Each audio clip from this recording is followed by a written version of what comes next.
नेता जो मंच पर खड़े होकर बड़ी बड़े दावा करते हैं वो तो 50 साल से आप सुन ही रहे हो। सत्ता में आ गया तो आपको बंगला मार लाठी मार रहा है। मैं आऊंगा तो मेरे पास रोड मैप है, मैं बिहार को सुधार दूंगा। जब मैं बिहार में रहा ही नहीं, मैं इतना होशियार नहीं हूं कि बिहार में आने से पहले रोड मैप बना दूं। आप बिहार, रोज मैं कह रहा हूं ये पदयात्रा इसलिए कर रहे हैं कि पहले बिहार को समझें, यहाँ के लोगों से मिलें, उनके अनुभवों को मिलाकर रोड मैप बनाया जाए। बिहार के वो नेता जो मंच पर खड़े होकर बड़ी बड़े दावा करते हैं वो तो 50 साल से आप सुन ही रहे हो। किसी ने खड़ा होकर कह दिया कि मैं 10 लाख नौकरी दे दूंगा, वो आपको रोड मैप दिखता है।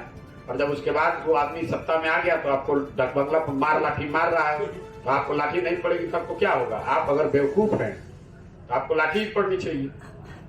जब कोई कह रहा है, जो आदमी 15 साल से सत्ता में बैठा हुआ है और 15 साल में उसने एक नौकरी नहीं दी, वो एक दिन खड़ा होकर कह रहा है कि हम 10 लाख नौकरी दे देंगे, तो आपको इतनी समझ होनी चाहिए ना कि पूछे कि भैया कैसे दे दोगे? अगर दे सकते तो 15 साल में काहे नहीं दिया? तो हम इस तरह का रोड मैप नहीं देते हैं। जो बात कहेंगे वो एज इट इज वैसे ही होगी, क्योंकि कहने से पहले सोच समझ जांच परख के बोलते हैं। सिर्फ बोलने के लिए कि मैं आऊंगा तो मेरे पास रोड मैप है, मैं बिहार को सुधार दूंगा। जब मैं बिहार में रहा ही नहीं हूँ, मैं आपके प्रखंड में आया ही नहीं हूँ, आपके गांव में आया ही नहीं हूँ, आपका गांव देखा नहीं, जिला देखा नहीं, कैसे सुधार दूंगा? जिन नेताओं का रोड मैप लेकर आप हवा में घूम रहे हैं, वो नेता ये तो जानते नहीं है कि सीमांत के दक्षिण में क्या है, इसके उत्तर में क्या है।